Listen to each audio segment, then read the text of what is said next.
अपने रूप का दरस करा दो, अपने रूप का दरस करा दो और पहुँचा दो निज धाम। दयालु दया करो और पहुँचा दो निज धाम। दयालु दया करो मैं तो जपूं सदा तेरो नाम। दयालु दया करो मैं तो जपूं सदा तेरो नाम।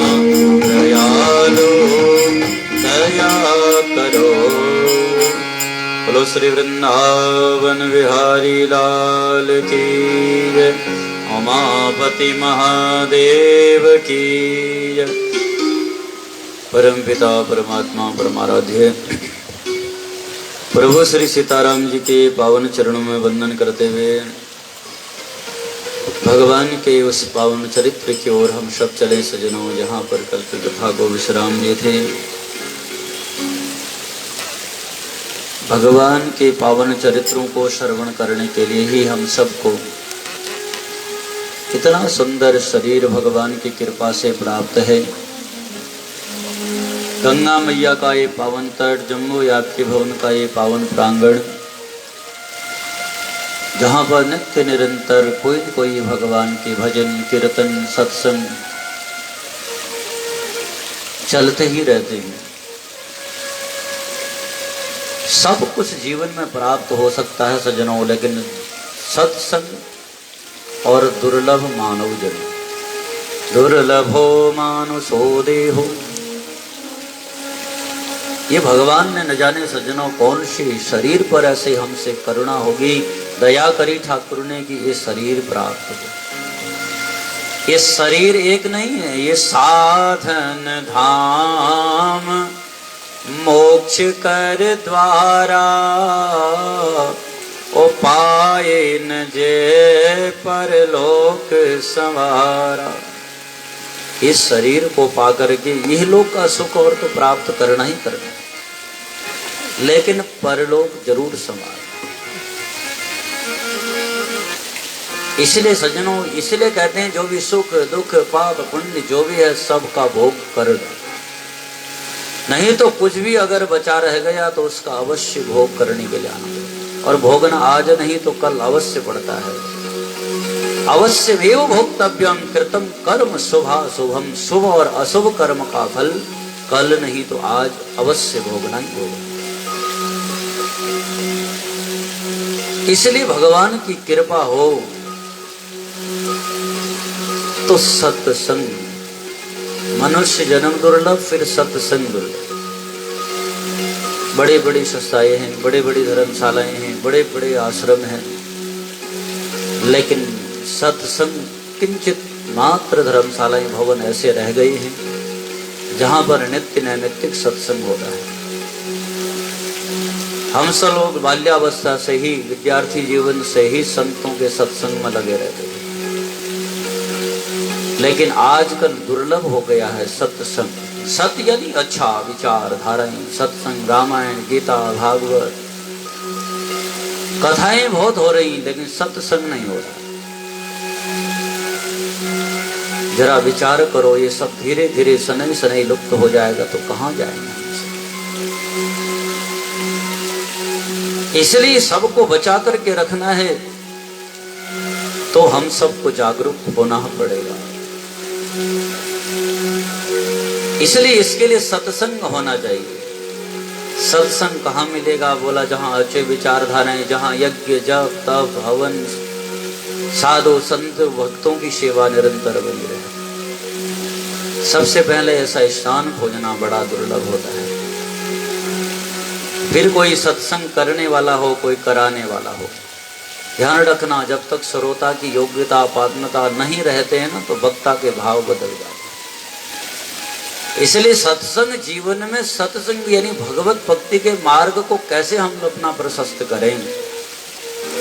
देखो हम लोग प्रत्येक अवस्था में है, कोई शरीर की अवस्था को देखता है, कोई भक्ति के पथ की अवस्था को देखता है। किसी को 20 वर्ष की आयु में भक्ति का ऐसा रंग चढ़ जाता है दिन रात भगवान का सुमिरन होता है। किसी को वो रंग 50 वर्ष में लगता है, किसी को 70 में लगता है, किसी को 10 वर्ष में लग जाता है। यहाँ कल आपने देखे होंगे सुंदर त्रिपुंडधारी ऊर्ध्वपुंडधारी 2 बालक वृंदावन से आए।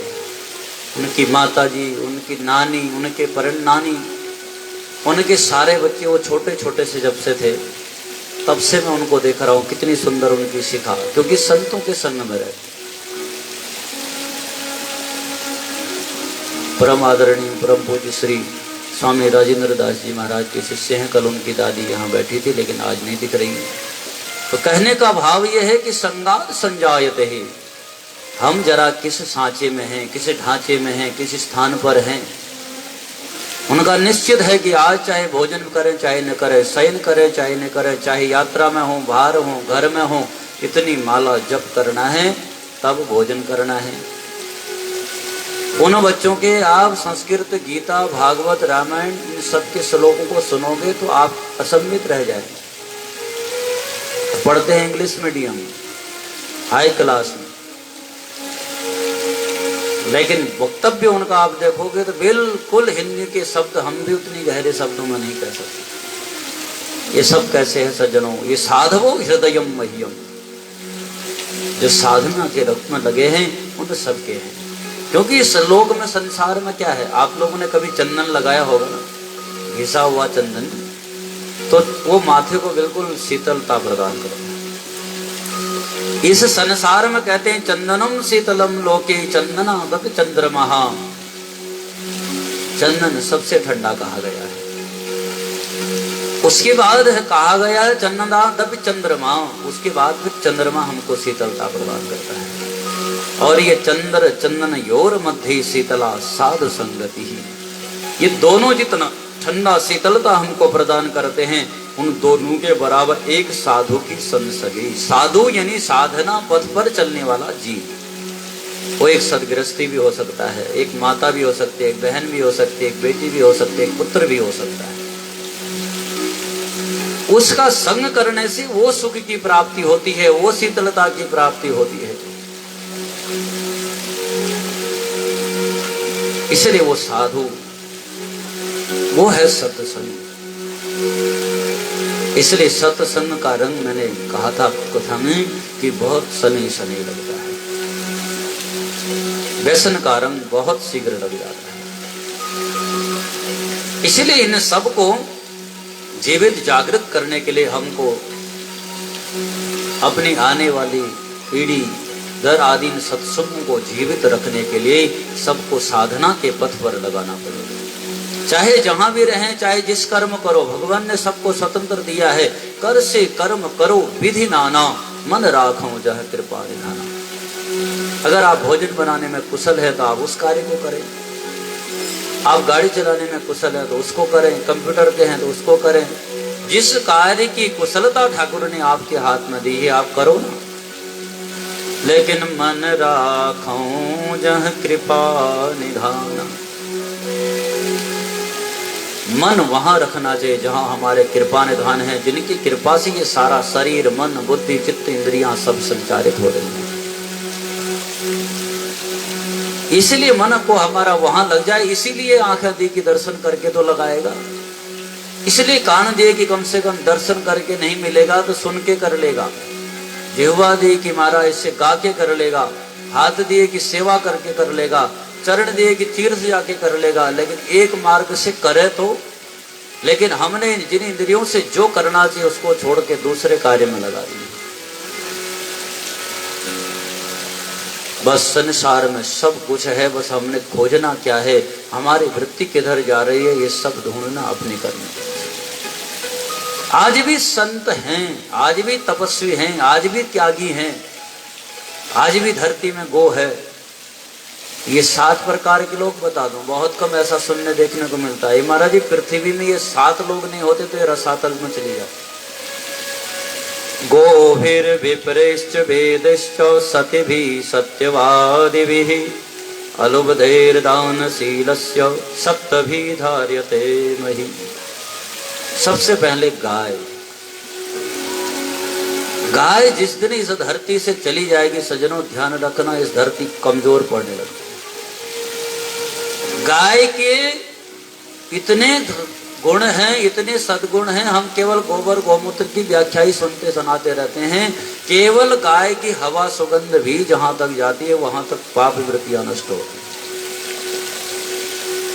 इसलिए गांव में पहले हम देखते थे एक एक घर में इतनी बड़ी बड़ी इतनी गायें होती थी तो रोग नहीं होते थे, लेकिन गायें कम होती जा रही हैं तो रोग बढ़ते जा रहे हैं। इसलिए हम लोग गाय पालना घर घर में संभव नहीं है, तो कम से कम जहां गाय की सेवा हो रही है वहां करें। गोभीर विप्रेश, कोई विप्र भी हैं आज साधन करने वाले, ब्राह्मणत्व करने वाले, वेद पारंगत करने वाले, वेद मार्ग को जीवित रखने वाले ब्राह्मण हैं। और वेद यानी वेद का अर्थ यहां पर कहा गया कि वेद मार्ग में चलने वाला जीव, वेद की आज्ञा को मान करके भोजन करना, शयन करना, अपना आचार विचार आहार व्यवहार सब वेद की आज्ञा के अनुसार करने वाले आज भी हैं। सती मां सती की तरह सती सावित्री स्त्री रूपी मां भी आज इस धरती पर है। स्त्री भी आज ऐसी सत्यवादी यानी जो सत्य वर्जन पर चलने वाली ऐसा भी है। निर्लोभी यानी अभी निर्लोभी भी संसार पर है, नहीं तो सब लोभ के कारण सज्जनों कितने अत्याचार पाप होते चले जा रहे हैं। थोड़ी सी कामना इच्छाएं पूर्ण करने के लिए, चाहे आंख की इच्छा हो, जीवा की इच्छा हो, धन की हो, पद की हो, प्रतिष्ठा की हो, लोभ की प्रवृत्ति बढ़ती चली जा रही है। लेकिन निर्लोभी भी आज है। और साथ में मैं बताया माना दानी, दानियों की कथा हम हरिश्चंद्र जी से लेकर के अनेक दानियों के करते रहते हैं, महर्षि दधीचि की हड्डी सहित। लेकिन दानी बड़े बड़े आज भी इस हैं धरती पर, इसलिए इन सातों की ही वजह से ये पृथ्वी टिकी हुई है। गोभीर विपरेश वेदश्च सतिभि सत्यवादिभि अलुब्धैर दानशीलश्च सप्तभि भारती मही। इन सात की ही देन हम सबको है सज्जनों, जिनके कारण हम सब इस धरती पर इस सनातन जीवित है। इसलिए इन सबको चेतन रखना पड़ेगा, वेद को चेतन रखना पड़ेगा। यह का मतलब अपनी आने वाली पीढ़ियों पर वेद के पारंगत करने होंगे। इसलिए वेद की ध्यान दो। इसलिए भगवान कहते हैं कि उन विंद के मार्ग से इन सब की कृपा है तभी ये साधन होती है। इसलिए एसाम न विद्या न तपो न दानम ज्ञानम न शीलम न गुणो न धर्मः ते मर्त्य लोके भूमिभार भूतः मनुष्य रूपेण मृगाश्चरन्ति। में भगवान ने कहा है जिसके बाद विद्या नहीं है। अब यहाँ पर सर्टिफिकेट वाली विद्या नहीं है, वो विद्या जो विनयता प्राप्त करती है। विद्या ददाति विनयम, जो हमारे अंदर विनयता लाए, नम्रता लाए। हमारे यहाँ कहते हैं कि झुकता लचता वही वृक्ष है जिस पर फल फूल से पत्तों से लदा हुआ रहता है। जिसमें न फल होते हैं, न फूल होते हैं, न पत्र होते हैं, वो कभी झुकता नहीं, वो लदता नहीं, वो अकड़ के सदा खड़ा रहता है। फिर उसके जड़ पर बैठना कोई पसंद भी नहीं करता, क्योंकि वो न छाया देता है, न हवा देता है, न सुगंध देता है। लेकिन फलदार वृक्ष जो होता है सब उसके पास जाना चाहते हैं, क्योंकि उससे सुगंध भी मिलती है, छाया भी मिलती है, फल भी मिलता है, फूल भी मिलता है। इसलिए वैसी विद्या होनी चाहिए, वो विनयता आपके अंदर होनी चाहिए। अरे हम ऐसे फलदार वृक्ष की तरह बने, आपके पास कोई आए तो आपकी इससे सुगंध भी अच्छी मिले। सुगंध का मतलब वाक पटुता। आपके पास बैठे तो दो शब्द मधुर के ऐसे कह दे कि बस आपको दोबारा उसके शब्द सुनने को मिल जाए। ये होती है विद्या, ये होता है विवेक। और जिसके पास ऐसी विद्या नहीं हो, और जो तपस्वी नहीं हो, जो दानी नहीं हो, जिसके पास ज्ञान नहीं हो, किसी के पास शील न है, ये न उत्तम कोई गुण है और नहीं कोई धर्म है। जिसके अंदर ये सारे गुण नहीं हैं, इनमें से एक भी किसी के अंदर नहीं है, तो यहां पर कहते हैं केवल वो मनुष्य के रूप में दो सींग एक पूंछ के बिना केवल पशु के समान घूम रहा फिर रहा है बस। उसका संसार पर आने का जाने का कोई सुख और दुख लाभ नहीं है। इसलिए इस जीवन का हम सबने सज्जनों बहुत सावधान कर करके जाए। ये शरीर हम सब का जो है ना, ये भगलगोल ठाकुर जी के प्राप्ति यानी जो भगवत प्राप्ति के दरवाजे पर है, देवड़ी पर। बस इस सीढ़ी को हमने, इस प्लेटफॉर्म को पार करे तो बिल्कुल चरण के बिल्कुल द्वार पर पहुंचे। और इस द्वार से अगर छिटक गए ना, तो आपको पता है सज्जनों, जितना ऊपर पहुंचो फिर गिरने में उतना ही नीचे गिरता है। छोटे मोटे कोई योनि रूपी कीचड़ कीड़े मतंगे करते करते न जाने कहां से रेंगते रेंगते हम आज ठाकुर जी की कृपा से यहाँ पहुंचे। यहाँ आकर के अगर छिटक गए तो फिर न जाने कब से कर्म करने पड़ेंगे, फिर यहाँ आना पड़ेगा। और संसार में आए हैं तो फिर सुख और दुख का सामना करना ही करना पड़ेगा। इसलिए यहाँ आने का यही लक्षण को हमने सावधान कर लेना है। इस दरवाजे से आकर के सीधे कपाट के केवल किवाड़ खोलनी बाकी है बस। किवाड़ खोलेंगे कहाँ? बोला सत्य संग में। वहां से हमको विवेक ज्ञान बुद्धि ये सब प्राप्त होगा। एक किवाड़ से प्रसंग मुझे स्मरण आ रहा है। कहते एक सदगुरुदेव नित्य ये ज्ञान करते थे, देते थे अपने शिष्यों को, ये संसार बड़ा अंधेरा कूप है, इससे बाहर निकल पाना बहुत कठिन कार्य है। क्योंकि यहाँ काम क्रोध लोभ मद मोह और मत्सर ये सब घेर लेने वाले। काम को भी आप समझ गए कि क्या है कामना, क्रोध को भी आप समझ गए, लोभ भी समझ गए, मोह भी समझ गए, मद भी समझ गए। मद मतलब पद प्रतिष्ठा का अहंकार। और ये एक लास्ट वाला है मत्सर।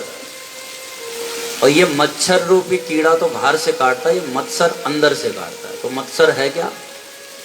तो मत्सर ही का नाम दूसरा है ईर्ष्या। मैंने अपने बच्चों को अच्छे से अच्छे स्कूल में पढ़ाया, महंगे से महंगे ट्यूशन पढ़ाए, सब कुछ करा, लेकिन मेरा बच्चा पास नहीं हो सका और इसने कुछ नहीं करा और इसका बच्चा फर्स्ट डिवीजन लेकर के आया। उसके उस सुख से ईर्ष्यत्व तो हमारे अंदर जो पैदा होता है ये है मत्सर। मैंने कर्म बहुत करे, मैंने धन बहुत कमाया, सब कुछ कराया, लेकिन मेरे से ज्यादा सुखी ये क्यों है? ये है मत्सर। इसकी बीमारी ठाकुर जी कहते हैं सत्संग में भगवान ही कृपा करे तो ही ये मत्सर मर सकता है, नहीं तो इसको मारना बहुत कठिन कार्य। इसलिए इस जीवन में क्या होना चाहिए, कैसे हमको कहाँ प्रसन्न होना है, कहाँ दुखी होना है, कहाँ सुखी होना है, ये हमको सत्संग ज्ञान कराता है। इसलिए गुरुदेव भी बड़े उनको ज्ञान दे रहे थे कि भाई ये संसार सागर बहुत अंधेरा कुआं है, इससे बाहर निकलना बड़ा कठिन है। इससे बाहर निकलने के लिए एक मात्र मार्ग है। घुसने के तो बहुत मार्ग हैं, लेकिन निकलने का एक मात्र मार्ग है।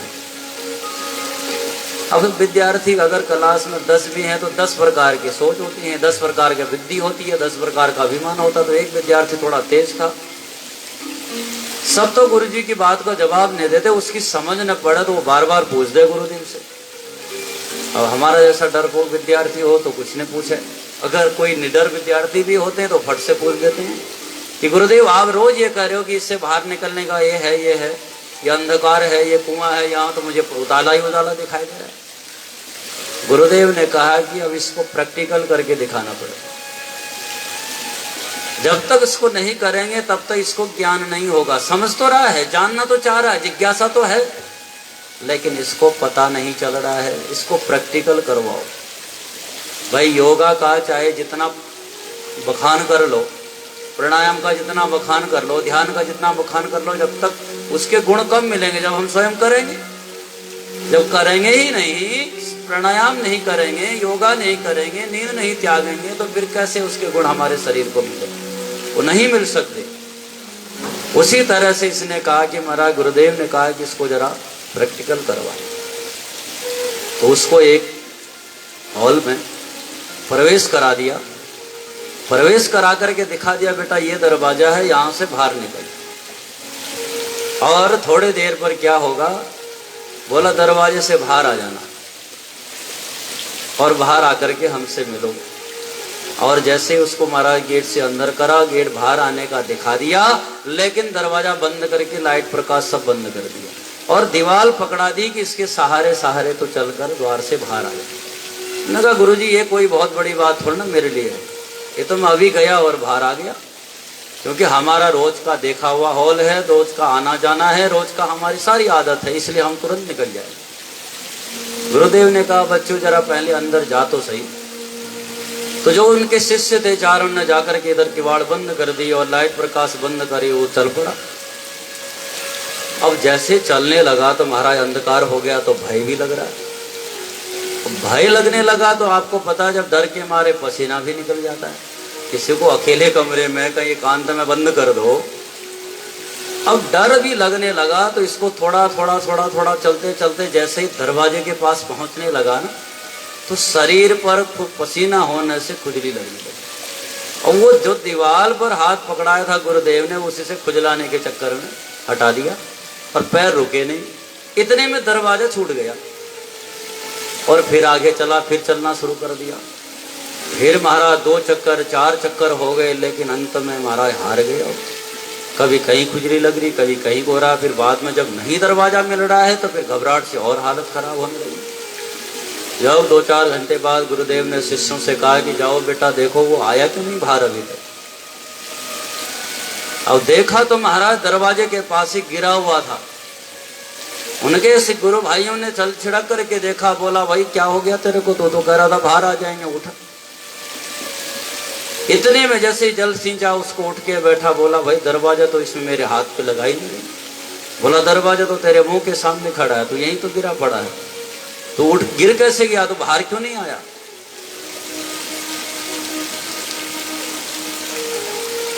तो बोला गुरुदेव मेरा तो दरवाजा हाथ से लगा ही नहीं। बोला तूने दीवार से हाथ छोड़ा तो नहीं। बोला गुरुदेव छोड़ा तो नहीं था, लेकिन बीच बीच में कभी कभी खुजली लग रही थी तो मैं हाथ छोड़ दे रहा। और उसी हाथ को छोड़ने के कारण गुरुदेव ने कहा कि तू यहां गिरा पड़ा था। और यही तो बस बाहर नहीं निकला चला, यही है संसार पतित कूप। यही इसी कारण संसार में जीव बार बार तेरी तरह गिर रहा है। इसीलिए कहता था मैं संसार सागर से बाहर निकलना बहुत कठिन कार्य है, क्योंकि हम सब भी जैसे ही थोड़ा भक्ति का मार्ग आगे बढ़ते हैं, कहीं कामना की खुजली लग जाती है, थोड़ा सा और आगे बढ़ने लगे कि प्रेम थोड़ा और हो जाता तो फिर क्रोध की खुजली लगी, फिर थोड़ा सा और आगे बढ़े तो थोड़ा सा लोभ की प्रवृत्ति बढ़ेगी, लोभ की खुजली लगी।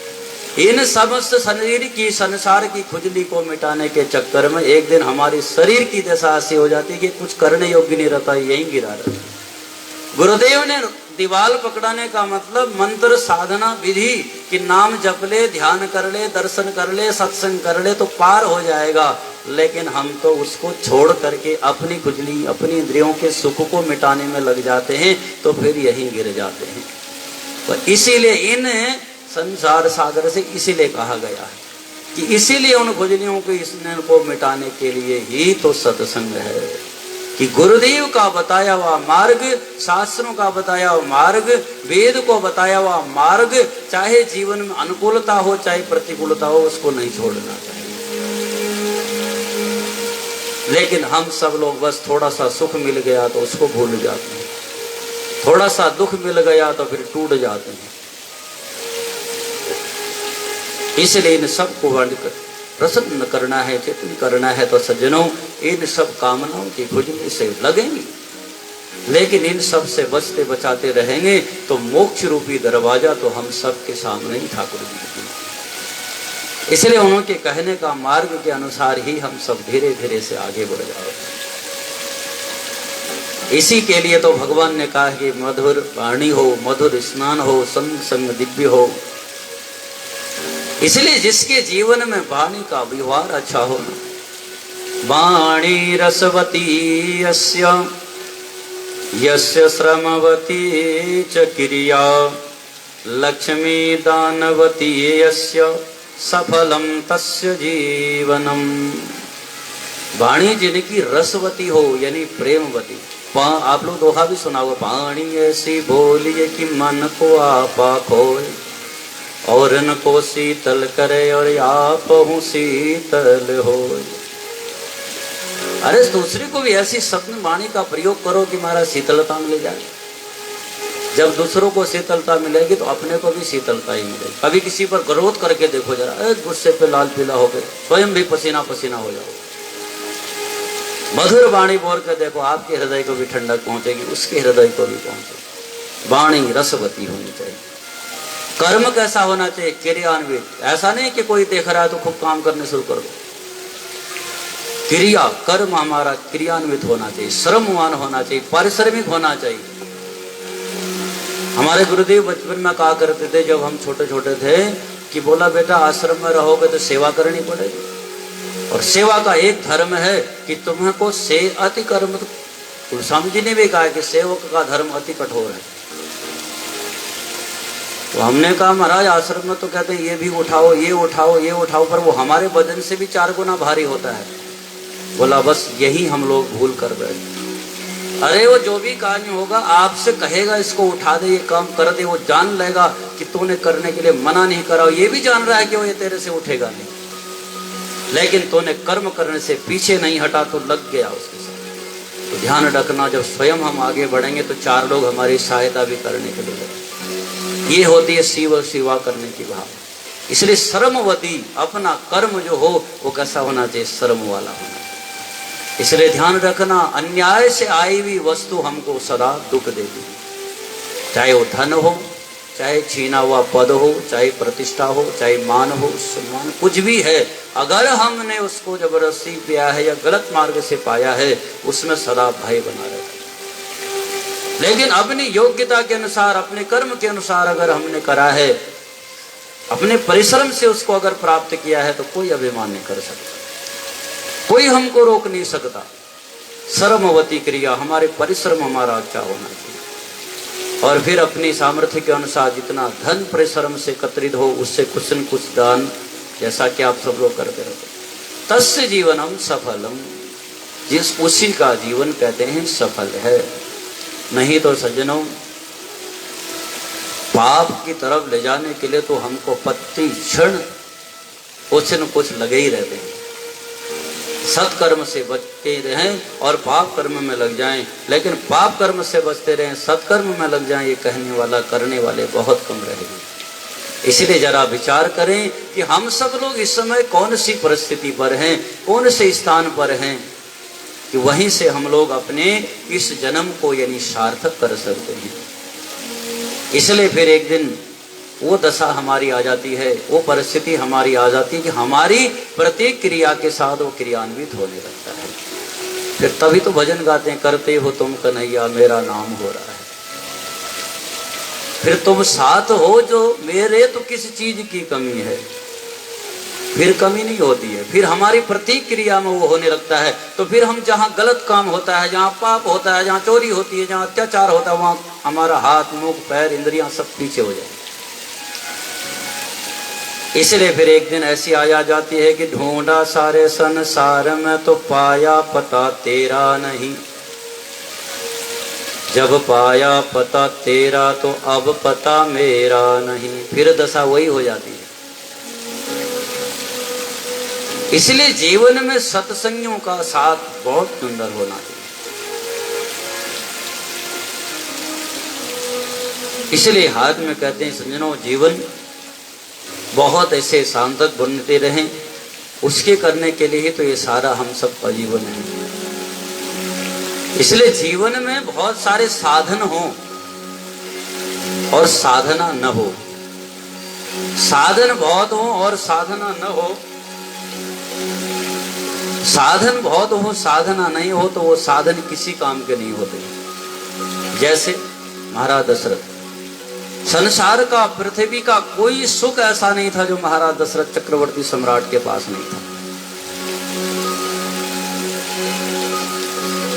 तो साधन बहुत होने से महान नहीं बन जाते, साधना होने से महान बनते हैं। इसलिए बहुत बड़े बड़े घर, भवन आदि सब कुछ बना लेने से नहीं, भवनों से आदमी की महानता नहीं बनती जब तक उसकी भावनाएं अच्छी नहीं होती। अब भवन बहुत बड़ा बना लिया, बहुत कुछ कर लिया, लेकिन भावना अच्छी नहीं है, विचारधारा अच्छी नहीं है, तो फिर भवनों से नहीं, जीवन में महान बनना है तो भावना से बनना चाहिए। अगर हमारी भवन बनाने की, मंदिर बनाने की, समाज को एकत्व करने की अगर भावना अच्छी होगी तो वहां चाहे थोड़ा भी होगा तो सुख होगा। और बहुत कुछ बना लिया और बहुत कुछ भी हो, अगर हमारी भावना अच्छी नहीं होगी तो फिर महाराज बहुत कुछ होना पर भी पल भर में निकल जाएगा। इसलिए फिर कई लोग उच्चारण बहुत करते हैं, क्या मैं करा, मैंने ये करा, वो करा। उच्चारण का मतलब कहना, बोलना, सुनाना। यहां पर संत कहते हैं उच्चारण नहीं, उच्च आचरण करना चाहिए। बस अर्थ का इतना ही है।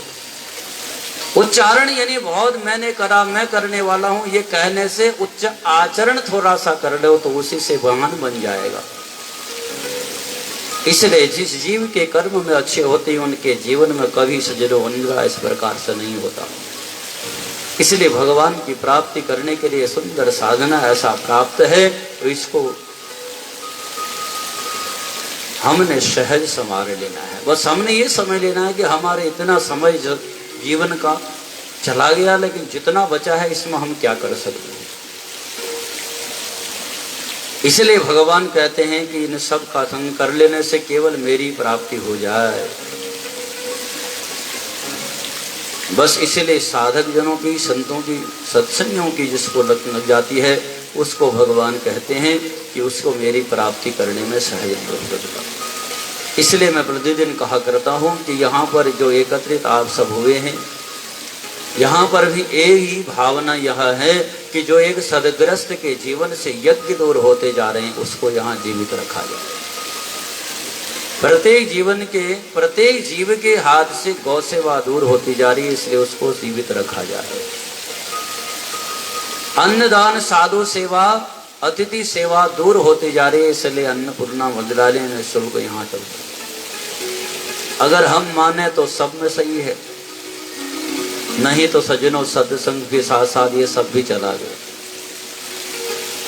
इसलिए इन सब को अपने जीवन में सुंदरता से बना करके रखना है, तो इसी के लिए यहाँ पर सबको जीवित रखा है। इसलिए हम सबको कौन कब किस समय किस पक्ष पर हैं, किस परिस्थिति पर हैं, वहीं से हमने अपने को जागृत कर लेना है। बस सवेरे से यहाँ आरती, पूजा, हवन आदि चल रही थी, तो आज महाराज जी से भी चर्चा हो रही थी, आपसे भी चर्चा हो रही थी कि बोला महाराज अगर यहाँ आकर के यज्ञ न करें तो क्या करें, यहाँ आके ठाकुर जी की सेवा न करें तो कहाँ करें। यहाँ आपने कई बार विचार करके देखा होगा, स्वयं ऐसा मन करता है कि यहाँ थोड़ी देर बैठें, थोड़ी देर जरा अपने दिल की बात, अपने हृदय की बात इनसे कर लें। किसी की राम जी से बनती है, किसी की शंकर जी से बनती है, इनकी गणेश जी से बनती है, क्योंकि उनके प्राण संचार के समय इन्होंने दिन रात उनकी सेवा करी, उनसे एक अपनत्व बन जाता है। फिर उनके अगर कई बार आप थोड़ा सा अर्ध आंख नेत्र आदि बंद करके देखोगे ना, सारे उन्हीं में सब कुछ दिखाई देगा। बस हृदय वहां रहना चाहिए। बस यहाँ आकर के ये यज्ञ की ध्वनि सुनाई दे रही है, कथा की ध्वनि सुन रही है, हवन की स्वाहाकार आ रहा है, रुद्रा की पाठ की आवाज सुनाई दे रही है, वेद मंत्रों की आवाज सुनाई दे रही है, कहीं पाठ की आवाज सुनाई दे रही है। और आप लोग तो भवन में भी देखते होंगे कोई न कोई भजन, कोई न कोई स्तुति गुनगुनाई रहती है। क्यों? क्योंकि वो चाहे यहाँ कैसे भी आए उसके कान में वो आवाज पड़ जाएगी। और भगवान ने तो स्वयं कहा है, भाव को भाव अनख आलस हूँ, ओ नाम जपत मंगल दिसि रसहूँ। कैसे भी उसके जीव के अंतर में अगर राम नाम का कीर्तन भजन चला जाएगा तो वो सदा ही कल्याण करने वाला होगा। जाएगा तो सही। अब गंगा जल चाहे अनजान में पी लो, चाहे जान के पी लो, वो तो असर करेगा ही। इसलिए अच्छा अमृत को झूठे पी लो तो असर करेगा, जहर को जान के पी लो तो भी असर करेगा। इसीलिए राम नाम भी अगर चाहे जैसे कर लोगे महाराज, वो सदा कल्याण करने ही वाला है। इसलिए यहाँ पर प्रत्येक छेड़ में गेट से लेकर अंदर जाओ, उधर जाओ, इधर जाओ, कहीं बे कुछ न कुछ आ रहा है, शायद समझ में आ रहा है चाहे नहीं आ रहा है, लेकिन कान पर वो पड़ जा रहा है, क्योंकि उसका जो असर है, उसका जो तत्व है, वो उसको प्राप्त होगा ही होगा। इसलिए यज्ञ का मंत्र सुनाई दे, भजन सुनाई दे, कहीं संकीर्तन सुनाई दे, हरिनाम संकीर्तन सुनाई दे, कुछ भी अगर सुनाई दे रहा है तो ही तो हरि कृपा होगी। इसलिए एन केन प्रकारेण जितना भी हमारे अंतर में पहुंच रहा है वो सब उन्हीं की कृपा से है। इसलिए सज्जनों, भगवान कहते हैं इन सब की प्राप्ति तब होता है, और जिस कुल में चाहे वो स्त्री पुरुष कोई भी हो, कुलम पवित्रम जननी कृतार्धा वसुंधरा पुण्यवती चतैनो सर्गम स्थिता ये पितरोपि धन्यः एसां गृहे वैष्णव नामधेयम्।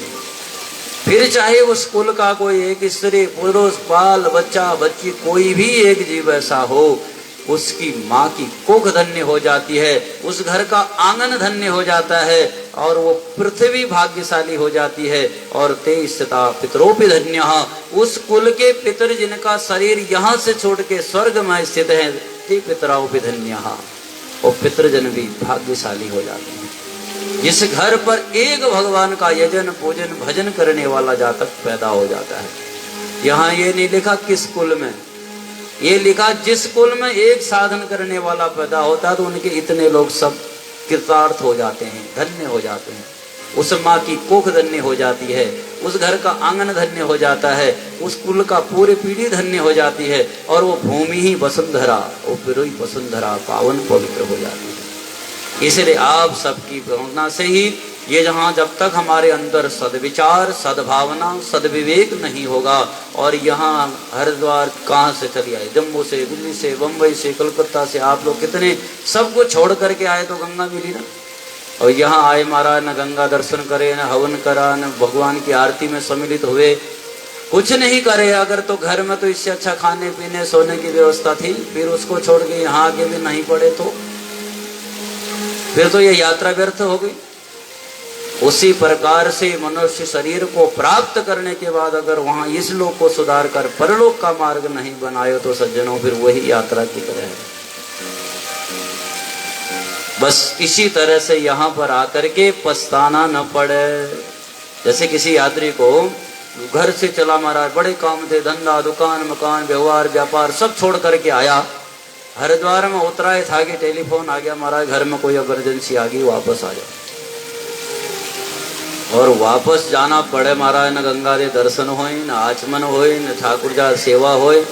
बड़ी मुश्किल से टिकट बनाई थी, बड़ी मुश्किल से जगह मिली थी, पूरी रात भर जग करके सफर करके आए, सुबह आते ही जाना पड़ा। तो फिर बताओ कितना पछताना पड़ता। थोड़ा सा ही छूटा ना, केवल गंगा दर्शन नहीं हुआ, आचमन स्नान नहीं हुआ, और थोड़ा सा खर्चा लग गया और इमरजेंसी लौटना पड़ा, तो कितना पछताताव करना होता है। जिसने भगवान ने इतनी कृपा करके सारा शरीर दिया, सब कुछ व्यवस्था दी, अगर यहाँ से ऐसे ही बैरिंग वापस जाना पड़ा तो जरा बताओ कितना पछताना पड़ेगा।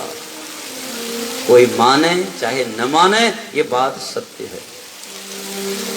इसलिए सज्जनों, ये भगवान की कृपा है कि हम सब लोग आए भी हैं तो सत्संग भी हो, यज्ञ भी हो, और भगवान का दर्शन भी हो। अब मंदिर में दिन भर पाठ चल रहा है, पूजा चल रही है, अरे यज्ञ में बैठने का समय नहीं हो, किस कारणवश नहीं भी बैठ पा रहे हैं तो बाहर बैठो, जहां पर आवाज आ रही वहां बैठो, वहीं से मंत्र सुनो, प्रणाम करो।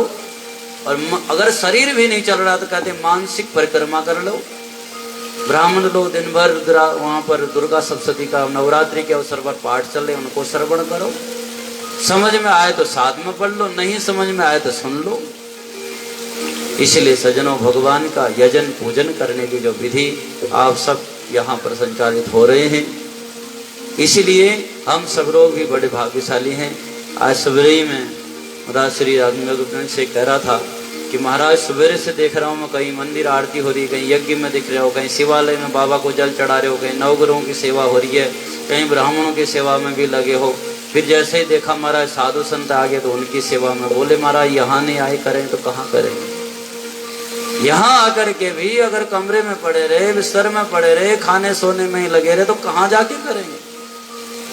क्योंकि क्या भरोसा है इस जिंदगी का, साथ देती नहीं है किसी का।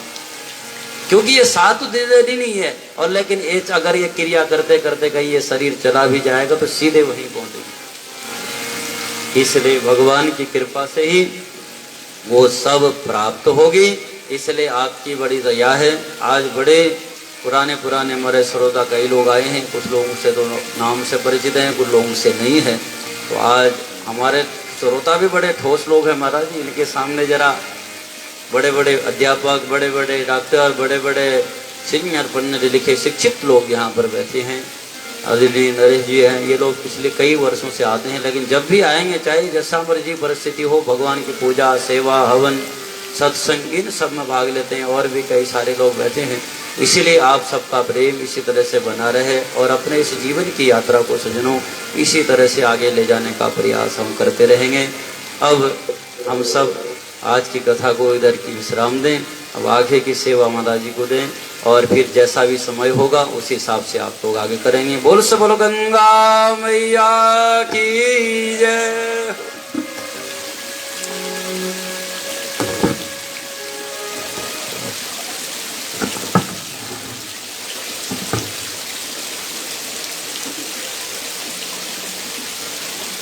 ओम गणपते नमः। ओम श्री परमात्मने नमः। परम पूजनीय प्रातः स्मरणीय पाप ताप संताप हारने वाली गंगा मैया जी के चरणों में शत शत प्रणाम, कोटि कोटि प्रणाम, दंडवत प्रणाम। जम्मू यात्री भवन में आए हुए सभी बंधुओं का हार्दिक अभिनंदन, सबको वंदन। कठुआ से, जम्मू से, हीरानगर से और कुछ बाहर से भी लोग आए हुए हैं। आज हमारे बीच हमारे जम्मू से एक कश्मीरी पंडित परिवार आया हुआ है। सब उनके मेंबर्स के साथ हमारी मुलाकात हुई। आपका बड़ा बड़ा स्वागत है। ये पवित्र स्थल गंगा स्थली है। कल बैसाखी है। 10 साल पहले बैसाखी वाले दिन इस स्थान को शुभारंभ हुआ था। उस दिन पहले दिन हनुमान चालीसा और रामचरितमानस का शुभारंभ हुआ था। आज 10 साल हो गए हैं, 3650 दिन हो गए हैं और निरंतर वही हनुमान जी की कृपा, हनुमान चालीसा, रामचरितमानस, वही स्थान और वही पंडित जी। पंडित जी हमारे जम्मू यात्री भवन की एक लाइफ लाइन है। मैं ये अंग्रेजी में शब्द बोल रहा हूँ। हमारे जितने भी आध्यात्मिक कार्य होते हैं, हवन हो, आरती हो, पूजा हो, अनुष्ठान हो, पंडित जी द्वारा होते हैं।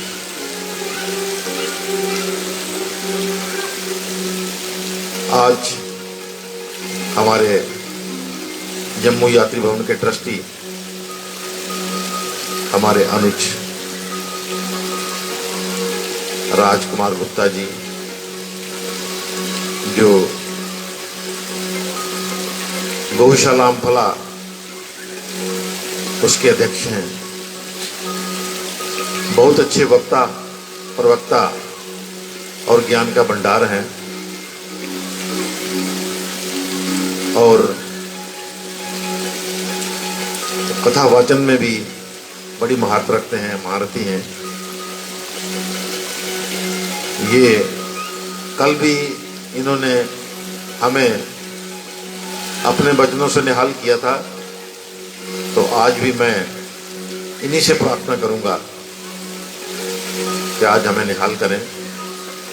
हमारे यहाँ की जैसे परंपरा है कि जब इनके वचन प्रवचन समाप्त होंगे तो हम आरती करेंगे, गंगा आरती।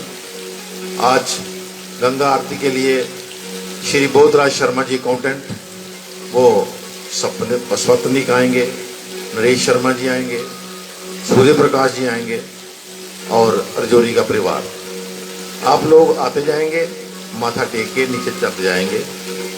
यही हमारा आज का सिस्टम है। बहुत बहुत धन्यवाद। अब मैं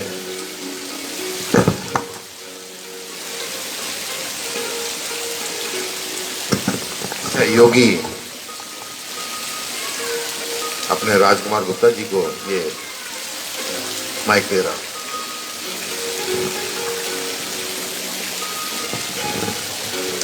बोल वृंदावन के बिहारी लाल की जय। जय जय श्री राधे श्याम। साढ़े महामंत्री जी का हुक्म होया, फोन करी आखर जल्दी आई आयो। अस एक हरिद्वार दे बड़े सिद्ध महात्मा है उन्होंने को गए थे, उन्हें भी थोड़ा रोकिया। सिद्धू सी आखे जाता जो जीवां पर भगवान का नाम है और जो मन जड़ा है समाज वास्ते हो। सारे शास्त्री जी, पवन शास्त्री जी 75 साल की उम्र के बिच थोड़े दिन होंगे भी उत्तों इस जम्मू यात्री भवन की सुविधा मिले और जिहड़े लोग आते हैं उन्हें कोई परेशानी नहीं होया। उस ख्याल कन्नै दौड़ते रहते। हुण सवेरे दे साढ़े गुरदास जी उठे दे 5 बजे 5:30 बजे लगे दे घड़ी इधर इधर। हर बंदे का अपना अपना एक रोल है जिहड़ा वो अदा करा रहे हैं। साढ़े पंडित जी सवेरे 6 बजे कन्नै पूरे में 6 को पहले गाई आरती, और बाद फिर माता का तैयारी करना शुरू करते। 8 बजे कन्नै हवन शुरू हो जाता, 9 बजे तक हवन चलता, उसके बाद माता का पाठ शुरू हो जाता। मतलब पूरे दिन ही भगवान का कार्यक्रम। मैं कल भी दसिया जिहड़ा भगवान की सेवा करता है, माता दी भगवान ने वरदान दिता है जोग माया दी कल युग दे विच जेड़ा तेरे को जो मंगग उसी तू देना है। तो माता उसी दिंदी है। माता कोदे द्वारा दिंदी है? जेडे साढ़े पंडित जी बैठे थे ना, जो जीवा में सरस्वती का वास हो जाता है और जरा सवेरे के लिए शामी तक स्वाए और कार्य के बजाय भगवान का नाम लेंदा है। अस बाजार जाने दसे दुकानों कोई ना कोई चीज खरीदने दिखने कि क्वालिटी वाली चीज है। जी क्वालिटी वाली चीज है वो थोड़ी देर चलती भी है, अगर वो खराब हो जाती है तो उसकी गारंटी होंगी है, उसी मिल जाता है। अगर वो कन्ने की चीज कन्ने के डुप्लीकेट भी आई जाती पर वो ज्यादा दिन चलती नहीं। चलती ए बच्चा चुप कराओ,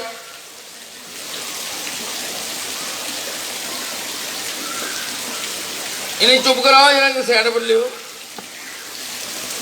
तो चलती नहीं है। क्वालिटी जी है वही काम करती है। तो क्वालिटी जी है सवेरे दिली शामी तक तुम भी लोग दिखा दो कि ये निरंतर भगवान का भजन करते रहते। जियां कार्तिक जी ते गणेश जी ने उन्हें आख्या भाई जेड़ा पहले परिक्रमा करी आग वह ब्याह कराइना है। तो कार्तिक परिक्रमा करन चली गए, गणेश जी बैठे रहे।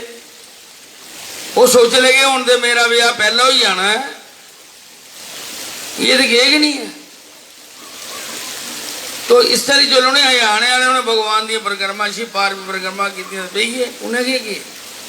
उन्हें कि शास्त्र आता है जरा माता पिता की परिक्रमा कर लेंदा है उसी परिक्रमा करने की जरूरत नहीं पौंदी। ਤੇ ਇਸ ਤਰ੍ਹਾਂ ਕਿ ਜਿਹੜਾ ਬੰਦਾ ਜਿਹੜਾ ਪਾਠ ਸਵੇਰੇ ਲਈ ਸ਼ਾਮੀ ਦਾ ਕਰਦਾ ਹੋਵੇ ਅਸਲ ਨੂੰ ਆਸ਼ੀਰਵਾਦ ਲਈਏ ਲੈ ਲਈਏ ਤੇ ਭਗਵਾਨ ਦੀ ਕਿਰਪਾ ਸਾਡੇ ਪਰ ਹੋਣਾ ਸ਼ੁਰੂ ਹੋ ਜਾਂਦੀ ਹੈ। ਇਹ 'ਚ ਕੋਈ ਦੋ ਰਾਏ ਨਹੀਂ ਹੈ। ਇਹ ਸ਼ਾਸਤਰ ਆਖਦਾ ਹੈ, ਇਹ ਮੇਰੀ ਆਖ। ਜਿਹੜਾ ਭਗਵਾਨ ਦੀ ਸੇਵਾ ਕਰਦਾ ਹੋਵੇ ਉਸ ਨੂੰ ਕੋਈ ਆਸ਼ੀਰਵਾਦ ਲੈ ਕੇ ਉਹ ਕੁਛ ਨਾ ਕੁਛ ਤੋਂ ਪ੍ਰਾਪਤ ਹੋਣਾ ਹੈ। ਇਹ ਮੈਂ ਬਾਰ-ਬਾਰ ਆਖਣਾ, ਅਗਰ ਕੋਈ ਘਰ ਚੋਰ ਆਈ ਆ ਦੌੜਦਾ ਪੁਲਿਸ ਮਗਰ ਲੱਗੀ ਦੀ ਹੋਵੇ ਤੇ ਉਸੇ ਪੁਲਿਸ ਵਾਲੇ ਪਕੜੀਏ ਲੈ ਜਾਣਾ ਹੈ। ਤੇ ਜਦੋਂ ਘਰ ਆਂਦਾ ਤਾਂ ਉਸੇ ਪਕੜੀਏ ਲੈ ਜਾਣਾ ਉਹਨੇ, ਵੀ ਤੇਰੇ ਕਿੰਨੇ ਕੀ ਸੰਬੰਧ ਹੈ ਦਾ ਬਾਏ ਬਾਅਦ ਛੱਡੀ ਉੜ ਸੀ।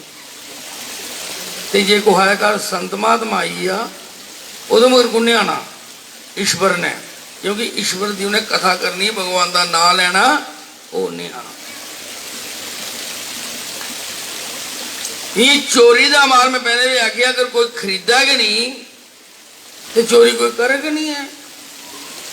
ਜਿਹੜਾ ਚੋਰੀ ਦਾ ਮਾਲ ਖਰੀਦਾ ਸਭ ਤੋਂ ਬਾਅਦ ਜ਼ੁਲਮਦਾਰ ਉਹ ਹੁੰਦਾ ਹੈ, ਚੋਰ ਇੰਨਾ ਜ਼ੁਲਮਦਾਰ ਨਹੀਂ ਹੈ। ਜਿਹਨੇ ਖਰੀਦਿਆ ਉਹ ਜ਼ੁਲਮਦਾਰ ਜ਼ਿਆਦਾ, ਕਿ ਉਹਨੇ ਬੜਾਵਾ ਦਿੱਤਾ ਉसी। ਔਰ ਜਿਹੜਾ ਲੋਕ ਕ੍ਰਾਈਮ ਕਰਦੇ ਨਾ ਅਸ ਉਹਦਾ ਸਾਥ ਦਿੰਦੇ ਆ ਤੇ ਸਭ ਤੋਂ ਜ਼ਿਆਦਾ ਕ੍ਰਾਈਮ ਦੇ ਹੱਕਦਾਰ ਅਸ ਹੋਈ ਜਾਂਦੇ ਆ। ਅਸ ਗਲਤ ਦੀ ਗਲਤ ਆਖਣੇ ਦੀ क्षमता ਹੀ ਨਹੀਂ ਰੱਖਦੇ। ਜਿਸ ਨਾਲ ਗਲਤ ਦੀ ਗਲਤ ਆਖਣੇ ਦੀ क्षमता ਰੱਖੀ लगे भगवान प्रसन्न हो जाता। करने देखो सूर्य देव कर दी समझाइए भाई तेरे को इंद्र ने कवच और कुंडल मंगन आना ही दिया नहीं उसी। उन्हें आगे चले मैं पूजा करना आना, बोले कोई मेरे प्राण भी मंगा मैं दामी ना नहीं करता। एक कवच कुंडल की है जले इंद्र ब्रह्म देवता बनिया, ये ब्राह्मण ने तूने प्रणाम किया तो जो उन्होंने कवच के कुंडल मंगे उन्हें दोबारा प्रणाम किया। इंद्र देव ने आख्या पहला तो प्रणाम कर दूआ प्रणाम कहता। उन्हें आख्या पहला प्रणाम किया मैं ब्रह्म देवता, दूआ प्रणाम किया मैं इंद्र देव जी। इंद्र देव ने आख्या यदि पता भी लगी या कि मैं तुम्हें कवच कुंडल, उन्हें आख्या मेरे को तो प्राण भी मंगे मैं भी दी उन्हें।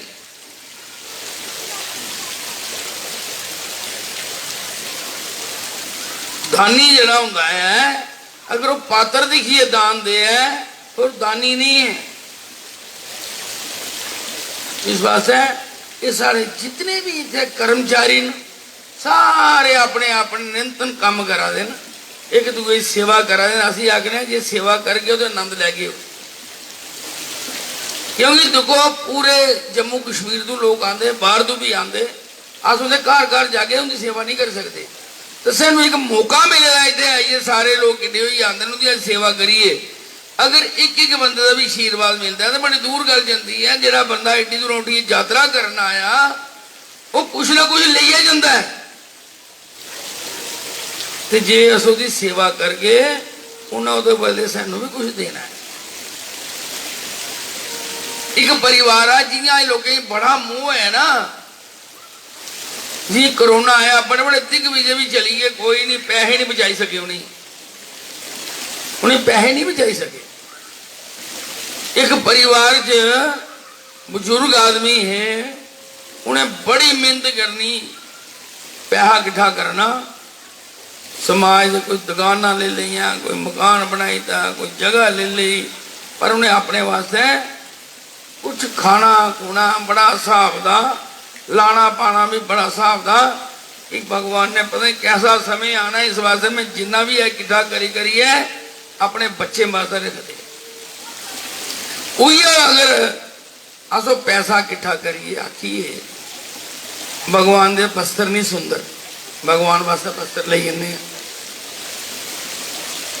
भगवान दे इत्थे कोई कैंडी बजाने वाली चंगी नहीं वो ले जाने।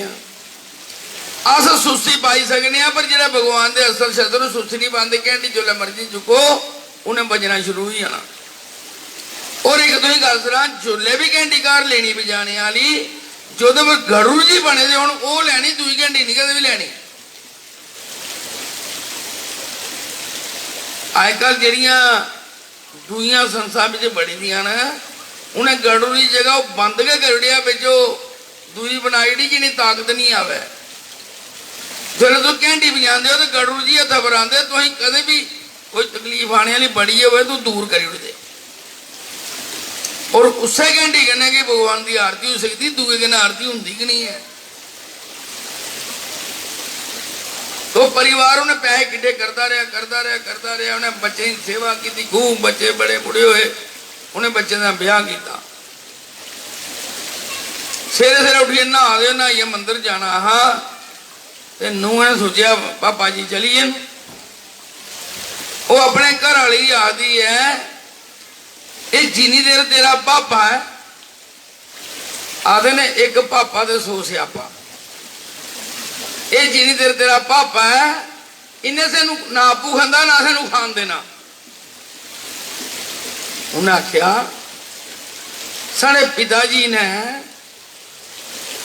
आपू दुख कटिया आपू तकलीफ कटी इस साढ़े वास्ते धन संपत्ति किठी की कोई ने कन्या थोड़ी लेना इतने थोड़े वास्ते छड़ी जाना ये गल वो सुना वा हवा उसी बड़ा दुख लग्या कि मैं पूरी उम्र अपनी औलाद वास्ते है इतना सरफा किया मिहनत मजदूरी करी करी करी करी इहदे वास्ते इन्ना किट्ठा किया उहदे बदले भी के दिया देने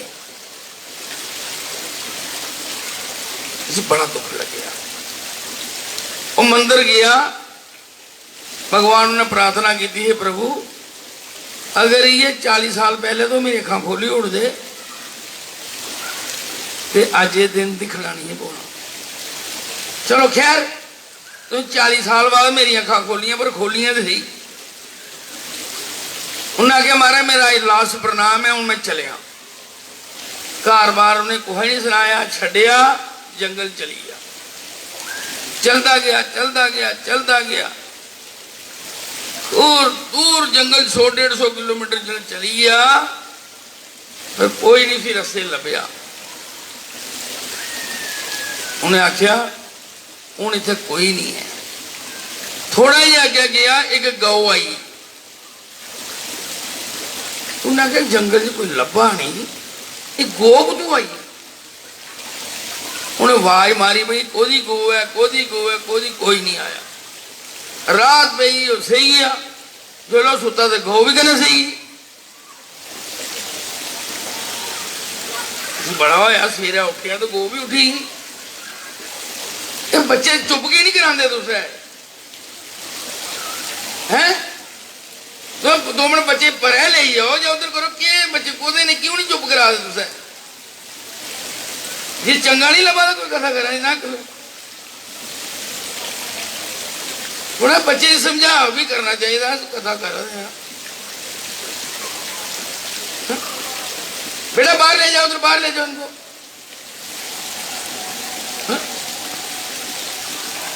उन्हें जो कन्ने कन्ने जान लगे तो गौ भी कन्ने कन्ने चले उसी मना चाया भाई गल ये तो कोई भी नहीं है चलो बस कुछ ही लिया कटिए वो वास्ते कटिए घा शाह लिया उसी पाना तो पूरा दिन माला करते रहो ना आपू जो घा पत्तर लभे दिखाई लेना। गौ ने एक दिन बच्चे की जन्म दिता जियां घर मोह पे आई उत्थे मोह पे गया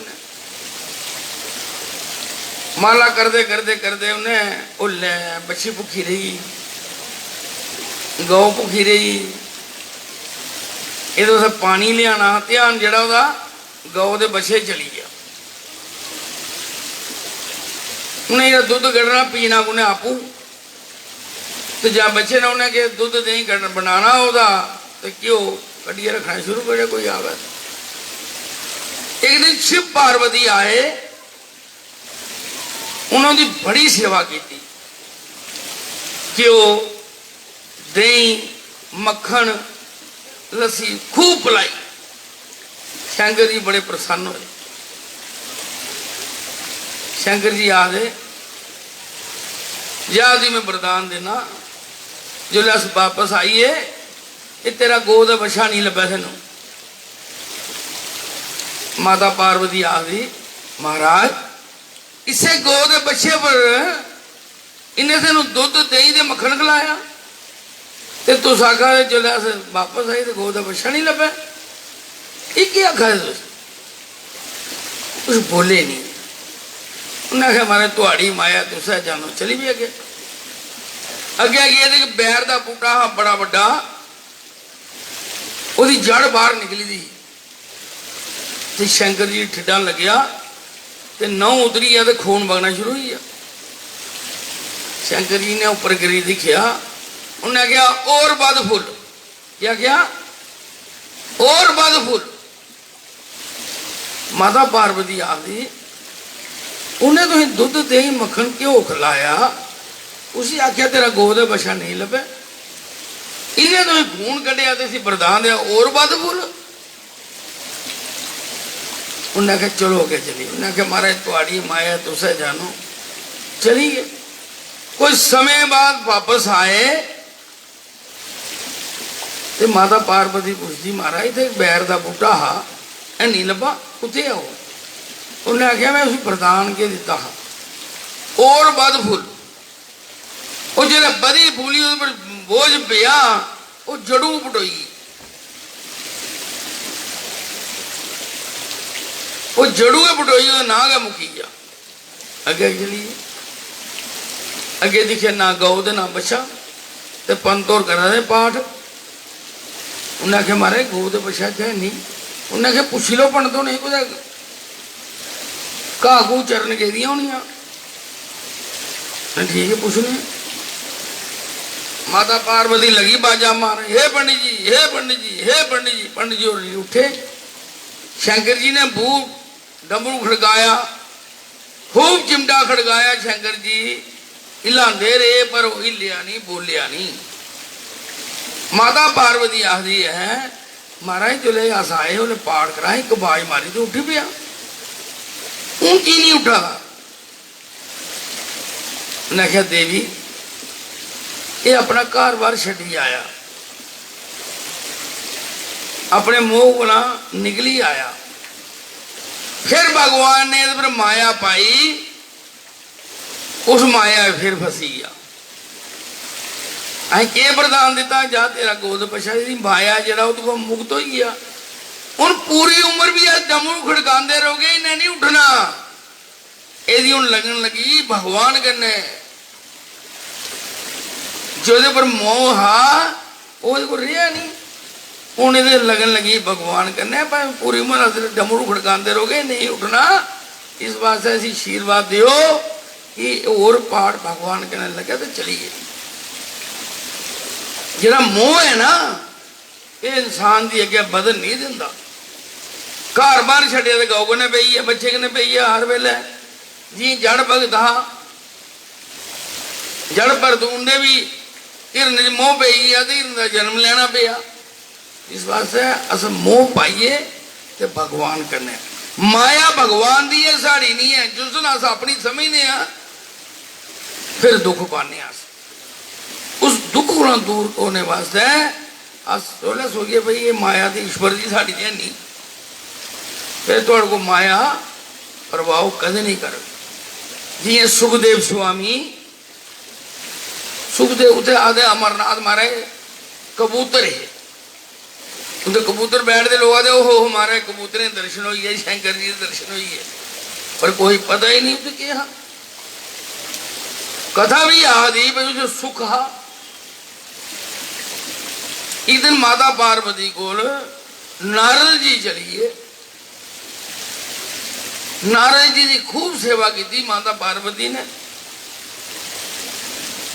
तो जिले जाने ही बारी आए तो नारद जी थोड़ी छेड़ करिए। उन्हें कहा मैया जो तुम ब्याह किया हा ये मुंड माला जी शंकर जी के गले च ही। उन्हें क्या हो उन्हें आख्या तुम कदे पूछया नहीं कोई मुंड माला उन्हें आख्या नहीं पूछया। उन्हें आख्या पूछो उन्हें तुस दसो। उन्हें आख्या मैं कह रही तू पूछो कोई जिले घर आई कोई जनानी आखी रहा भाई कोई शग पाई है फलाना काम है पूछो।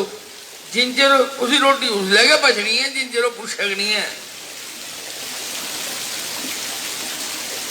युधिष्ठिर महाराज ने औरत जात दी शराब दिता हा भई औरत दी मन दे विच कोई गल पचक नहीं, जिन्ना मर्जी आ सके कोई सुनाया नहीं है, उन्हें नहीं सुनाते, तू ही सुनाई आ भाई, तू कोई सुनाया नहीं, इं करते करते पूरे महल्ले खबर पुजदी सुनाया नहीं कोई।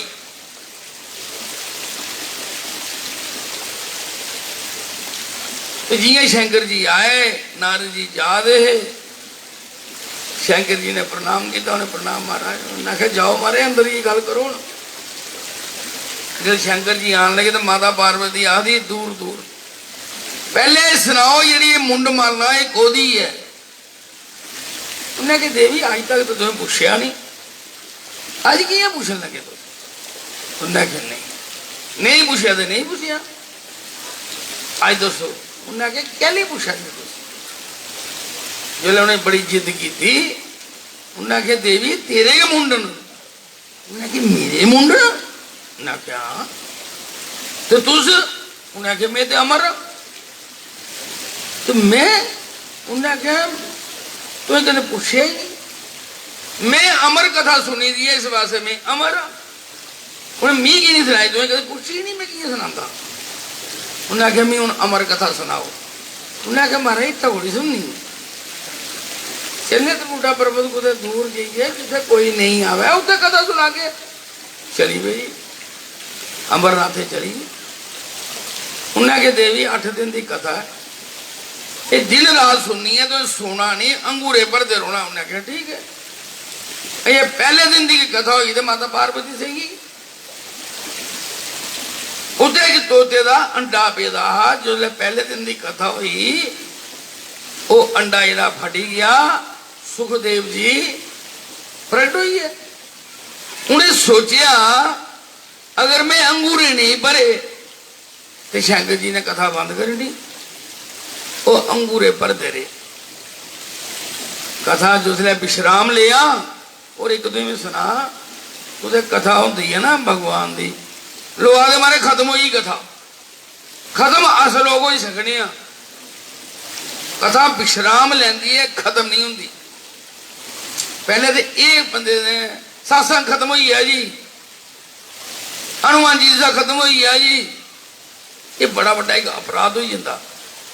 आगो विश्राम लिया उन्हें, खत्म हो चीज़ ना नहीं कोई लै, खत्म तो कोई भी कथा विश्राम, कीर्तन विश्राम। जिसने माता पार्वती उन्हें आके उठो महाराज कथा तो ही, उन्हें आख्या महाराज मैं तो सही ही हाँ। तो सही है तो कथा को नहीं सुनी। उन्हें नजर मारी अगे पीछे दिखा, तोते ने मारी डुआरी, उठिए चली गया। शंकर जी मगर मगर तू मेरी कथा सुनी है, अमर कथा, मैं तुझे छटना नहीं है। देखो शंकर जी किन्ने बोले, जिन्हें अमर कथा सुनी कि मरना हाँ, पर लोकें मत कियां देनी ही। अज भी सानू लोकें दी समझ नहीं आती है क्या करना चाहिए। कथा भी सुन जाके फिर कोई लड़ाई झगड़ा पाई लगे। जो सुखदेव जी अगे गया तो शंकर जी पीछे पीछे, अगे ब्यास जी ते ब्यास जी की पत्नी खड़ी ही, ब्यास जी की पत्नी ने अंगड़ाई ली, मुंह खोलिया, वो जो तोता हा वो पेट च चली गया। शंकर जी आइए, ब्यास देवी ने प्रणाम किया, शंकर जी ने प्रणाम किया, ऋषिवर आप थोड़े दर्शन हुई है। उन्हें आख्या महाराज तुस की है? उन्हें आख्या इन्हें तोता मैया के पेट च चली है, इन्हें मेरी अमर कथा सुनी है, इसी मैं नहीं छड़ना। ब्यास जी आदे मारे बड़े भोले हो तुस, जिन्हें अमर कथा सुनी ली उन्हें किया मरना? ओहो मेरे दिमाग च नहीं आया। चलो जी बैठा, चाह पानी जो भी पीता, उन्हें सेवा सुबह की, शंकर जी अंतर ध्यान हुई है। समय चलता रहा, 13 साल हुई है। ब्यास जी आदे ने बेटा सुख अब बाहर आ जा, जन्म ले ले। उन्हें क्या ना मारा, बड़ा आनंद बजेदा इत्थे।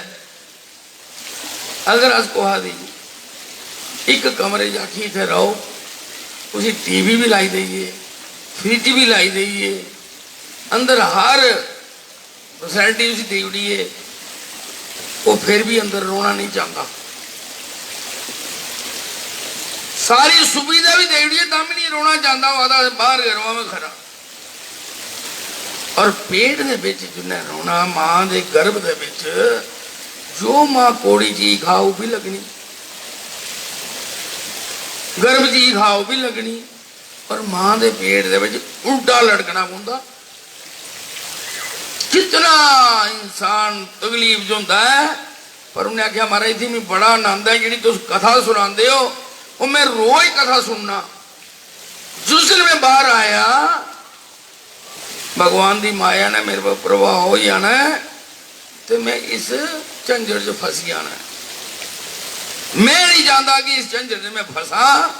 मैं तो बड़ा आनंद आ। उन्हें आख्या देख पुत्र, मां तेरी बड़ी तकलीफ च है, और लोग बड़ा बुरा भला आखते ना, इस वास्ते तू जन्म लै। मैं वरदान देना, जी भगवान की माया है ये तेरे को प्रभाव नहीं कर। उन्हें आखे नहीं महाराज मैं नहीं मानता। स्वयं भगवान आई है, जो दी माया है वो आई है आखन कि मेरी माया तेरे पर प्रभाव नहीं हो। फिर जन्म लेना है ना, मैं इत्थे कराना है। बड़ी सुंदर जगह है। व्यास जी ने भगवान की स्तुति की थी। 1100 नाग ने भगवान का नाम लिया, भगवान प्रकट हो गए। भगवान ने कहा ये सुखदेव तू जन्म ले ले, मेरी माया तेरे पर प्रभाव नहीं करग, तू आइया। उन्हें उस वेले जन्म ले लिया। जन्म लेंदे गए चलना शुरू ही गए। व्यास जी आखदे इन्हें जन्म लिया तो चलना शुरू ही है। बेटा रुक जा, बेटा रुक जा। व्यास जी बाजा मारिया, सुखदेव चलते गए। अगे एक सरोवर हा, उत्थे अप्सरा स्नान करा दियां ही। उत्थे अप्सरा स्नान करा दियां ही। 14 साल का बच्चा नंग वनंगा गया, उन्हें अप्सरें कोई लज्जा नहीं की। व्यास जी निकले कोला, उन्हें अप्सरें लज्जा की। व्यास जी मन च बड़ी गलानी हुई, फिर भी चलते गए मगर मगर। फिर आकाशवाणी हुई, व्यास जी इन्हें स्वाए तुहाड़े भगवान दे कोह दा पता नहीं, भगवान दे श्लोक सुनाओ, भगवान की कथा सुनाओ, ये आइया कर अपने शिष्य भेजो। व्यास जी वापस आवा दे। ये कोहे मने को गल खड़की जा, जिंजर पूछा नहीं वो ठंडा नहीं होता। व्यास जी ने अफसरें बुलाया, बेटा इधर आओ, मेरा एक प्रश्न है। उन्हें कहा बोलो। उन्हें कहा मेरा जवान पुत्र इधर गया तो लज्जा नहीं की, मैं बुढ़ा जो इंद्रियां तृप्त तो वो लज्जा की। उन्हें कहा व्यास जी तो ये पता है औरत है, मर्द है, बेड़ है, पोता है, फलाना है फलाना, पर तुहाड़े जेड़ा पुत्र है सुखदेव, उसी स्वाए भगवान दे कोहा दा पता ही नहीं है कौन है कौन नहीं है। उसी ये पता ही नहीं औरत है, ये मर्द है, ये फलाना, इसी कोई पता नहीं स्वाए भगवान दे। तो वो कहीं लज्जा तेनू।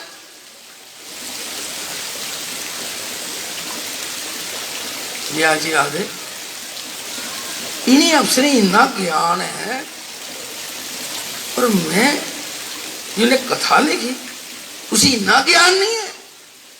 सिर्फ व्यास जी ने समाज दे विच ये दसने वास्ते है कि कोई भी मत अपने आप बड़ा विद्वान समझो। ज्ञान एक बच्चे को भी ले लो। अगर मछली मुंह नहीं खोले तो जाल च कदे नहीं फसती। अज कछुआ जरा है साढ़े मानसर दे विच किन्ना किन्ना पुराना कछू है, कोई दसी सकता है? किन्ना किन्ना पुराना होना जी? दसो कोई एक बंदा दसीड़ो। हाँ जी, कोई पता है किन्ना किन्ना पुराना? 10-10 हजार साल पुराना कछुआ होते है मानसर दे विच। हूँ इसलिए वो बाहर आना शुरू हुई है। कोहा जी बड़ी कोई तकलीफ हो है, कोई पितरें दी हुई आ, कोई बड़ी गड्डी गल हुई आ, ते करांगे चलो उनके वास्ते आटा करा, शक्कर, काले तिल, गुड़, वो काले तिल दुध कन्ने आटे कन्ने कुन्निए वो मिक्स करिए करांग ले जाओ। पहले अपने देवते ही प्रणाम करो, फिर उस देवते प्रणाम करो, साढ़े घरा का जिहड़ा सुख है ये वापस आवे। कोहा कारण कोहा बस सानू जी तकलीफा आ रही है, हे प्रभु तुहाडे को जानी जान कौन है? ये सारा प्रसाद उथे तोते दे दर्शन, लोग कबूतर दिख रहे, ओह महाराज कबूतरें के दर्शन हुई है, शंकर जी के दर्शन हुई सानू। इस वास्ते कथा कुदे दी कुदे नहीं सकते तुस, ये विश्राम करोड़ा जन्म तुस सुनते रहो। अर्जुन के पुत्र ने के मार दिया। अर्जुन ने एक नाग कन्या के ब्याह किया, जो ज्ञातवास कटिया उन्हें इधर कटिया, इधर भी आए और पिता ही मारी दे ने। वो अपने पिता को गई थले, उन्हें क्या महाराज इन्हें अपने पिता ही मारी दिता, ये तो बड़ा पाप हो गया। अस बड़ी बड़ी बड़े बड़े अस पापी कन्नै कह के मिली मिली आए हैं, कुछ कुछ पाप कुछ कन्नै साढ़े टच होए दे न। इस वास्ते सानू क्षमा करें। अस अपने पाप थोड़े अस कुदे भी जाइए उस तीर्थ को पहले आज्ञा लेनी चाहिए। गंगा को जाइए, गंगा को आज्ञा लाइए, गंगा मैया तेरे चावा दिया। इस वास्ते सानू क्षमा करें। जियां अस अपने पाप छड्डन जन्ने ते खाली गंगा मैया प्रणाम गै कर लगे ना, गंगा मैया लोग देन आंदे ना, अस लैन आने अपने पाप देइए ते पुण्य लैन आवे। मगर जरा ध्यान रखियो, विदुर जी का नाम ले लाइए, संजय का नाम ले लाइए, भीष्म दामा, द्रोणाचार्य, कृपाचार्य, ये लोग नाम लेने कन्नै गया। अर्जुन, युधिष्ठिर, भीम, अर्जुन, नकुल, सहदेव, इंदा नाम लेने कन्नै भगवान बड़े प्रसन्न होंगे। जेड़े राम रक्षा सूत्र लाई दो, थोड़ा पूरा घर का कब्ज कर दो। अस फिल्मी गाने लाई ने भगवान दे भजन। अगर एक ने एक 10 दिन 15 दिन ला गया थोड़े जुबान पर ना आना शुरू हो, याद आना शुरू ही आ गए। भगवान का नाम लो, उहदे कन्नै कल्याण होना, अपना भी होना ते दूए दा भी होना। जियां एक वृक्ष होंदा है, उहदे थल्ले कोई बैठा है ते छां मिलनी, लाया कौन? चलो जी ठंड पौंदी, आदा भगवान जिन्हें लाया उहदे परिवार की ठंड पोए महाराज, उहदे परिवार की ठंड पोए।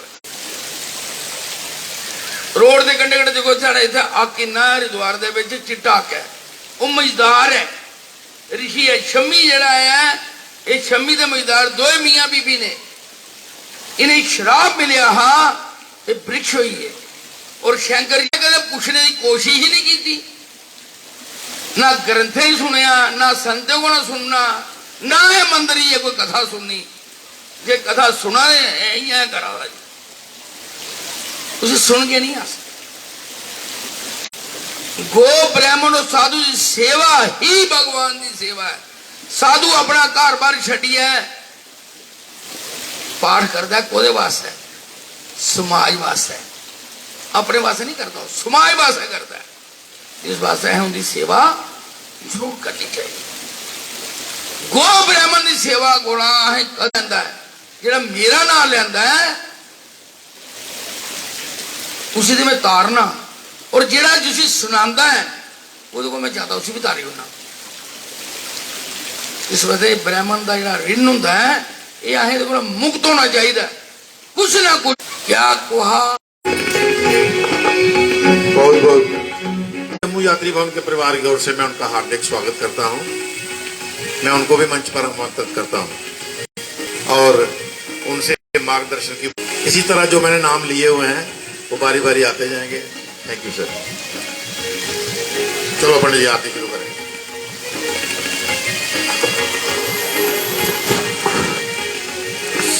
श्री